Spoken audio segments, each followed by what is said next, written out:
Voltamos e chegou a hora das nossas convidadas responder as perguntas que vocês aí, telespectadores, enviaram para a nossa produção. E eu começo com uma pergunta bem interessante para as duas. Gostaria de saber das médicas qual a opinião delas a respeito da eutanásia. Quem pergunta é Bruno Teixeira, ele é de Itaboraí. Olha, a eutanásia, para esclarecer, né, a população, vem do grego essa palavra. Eu é uma coisa boa, bela, e thanatos de morte, seria a morte boa. Mas esta chamada morte boa, ela não tem o amparo legal, não é legal no Brasil a eutanásia, que significa você ajudar uma pessoa a morrer, aliviando ela do sofrimento de uma doença que não tem cura.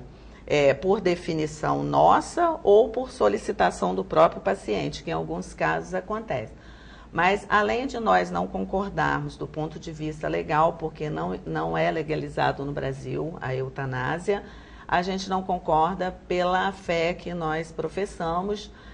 Nós somos espíritas e a gente sabe que nós não somos um corpo, nós somos seres espirituais vivendo uma experiência corpórea. E o nascimento e a morte faz parte de um ciclo que nós devemos aproveitar ele em todo momento, durante toda a nossa trajetória. Então, nós acreditamos que a morte tem uma hora certa. Então, qualquer interrupção desse ciclo que vai do nascimento à morte não é bom para o espírito em questão. Então, por essas duas questões, nós não concordamos com a eutanásia. Doutora? E hoje a gente tem também o problema o avanço tecnológico faz com que haja muitas formas de você manter a vida do paciente artificialmente. Isso também é uma distorção, né, da morte. Você atrapalha e você não está nem ajudando, nem acelerando, mas também não está diminuindo o sofrimento do paciente, né? É uma outra coisa que a gente tem que levar em consideração dos pacientes que ficam tempos e tempos vivendo artificialmente, com meio de... Isso também não é bom, né, doutora? Isso também não é. Eu tenho uma outra pergunta para a doutora Rosana, que é o seguinte: até que ponto é recomendável para uma boa medicina que um médico, a partir das suas próprias convicções, proponha apoio religioso ao paciente? Quem pergunta é Tabata, ela é de Araruama. É importante que o médico tenha uma religião, mas ele não pode usar a religião dele para propor religião, nem religiosidade, nem tratamento religioso ao doente.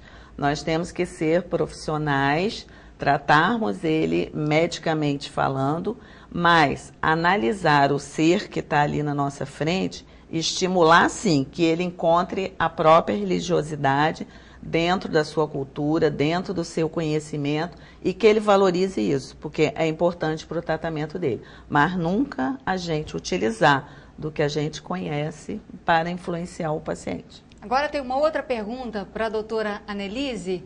Você acredita que a religião do médico pode interferir em sua conduta profissional? Essa pergunta é interessante. Quem pergunta é Lara Rodrigues, ela é moradora de Arraial do Cabo. Certamente o médico religioso, ele tem um modo diferente de ver o seu paciente, né? E quando ele consegue chegar ao nível do paciente, porque normalmente o médico sempre se coloca numa parte superior, diferente, que afasta ele até do contato melhor com o paciente. E quando ele aprende que ele precisa nivelar com o paciente para poder entender o seu sofrimento, ajudar nas suas dificuldades, ele passa para esse paciente o sentido da religiosidade. Isso vai ficar difícil agora, né? Mas é importante que o médico tenha isso em si. Agora, influenciar o paciente, como a Rosana falou, não. A gente tem que ajudar, mas nunca induzir o paciente a seguir a minha religião ou qualquer outra. Agora eu tenho mais uma pergunta para a doutora Anelise. A Vanessa de Oliveira, moradora de Volta Redonda, ela quer saber se no dia a dia a doutora já presenciou algum caso de cura ou até melhora do paciente que tenha fé. Isso é importante, doutora? É importante do ponto de vista que você percebe que o mesmo remédio para a mesma doença em pacientes diferentes mostra resultados completamente diferentes. E isso a ciência não explica teoricamente, porque só pensa na parte física, na parte material, na parte química do remédio. Mas nós que sabemos que existe alguma coisa por trás, a espiritualidade, a vontade do paciente, a fé, a gente sabe por que certos remédios têm efeitos diferentes em pessoas diferentes. Então, doutora, a fé é primordial. Fundamental. Eu quero agradecer a presença de vocês aqui no nosso programa e quero deixar à disposição para vocês deixarem o telefone, contato, e-mail. Bom, meu nome é Rosana Vilela, eu sou cardiologista e como cardiologista eu atendo na Clínica Cordes, telefone 3343-1332, Volta Redonda, 024, e também atendo no Hospital Inja, 2102-2121.